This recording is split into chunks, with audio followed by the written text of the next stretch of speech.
There's a lot of chaos in the world. Political uncertainty, climate activists calling us to turn back or risk extinction. Terrorism continues to kill and instill fear in our hearts, and that's only on a global level.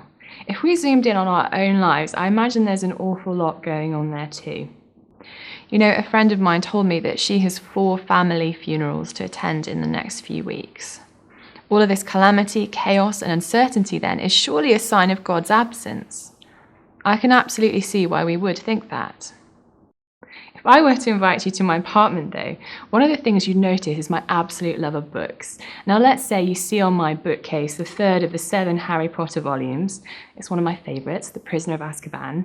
You take it down, you open it up, and you read a page at random. And it describes a violent tree attacking people. Imagine now that you close the book and say, this is rubbish. It's chaos and violence and darkness, and it's all just a bit weird. I would say I'm sure that page is all of those things, but that's one page in a 317-page novel which sits within a 7-book series. You have to read it in the context of the whole story to make sense of it. And you'd never read a book like that and jump to such a judgment. Yet that is what we do when we take a snippet from history, our own personal lives, and assume the madness means there is no meaning. We think there can be no authorial intent, the author is absent, God is absent, and the chaos is just a sign that he left us long ago. But when we see the bigger picture, just as when we read the Harry Potter series in its entirety, we see the chaos as part of a bigger story. The weird violent tree is just a small part of the Potter story, and we have to ask, as we see the chaos in the world and in our lives, is this part of a bigger story or not? And not assume that reading one page will give us an exhaustive account of what is actually going on.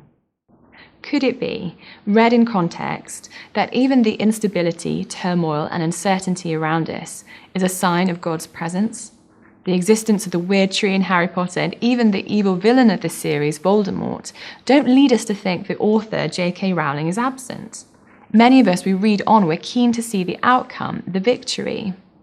What if our lives are also part of a bigger story of what God is doing in the world and even in our own lives, and grasping that bigger story would transform our understanding and experience of the difficulties and chaos around us?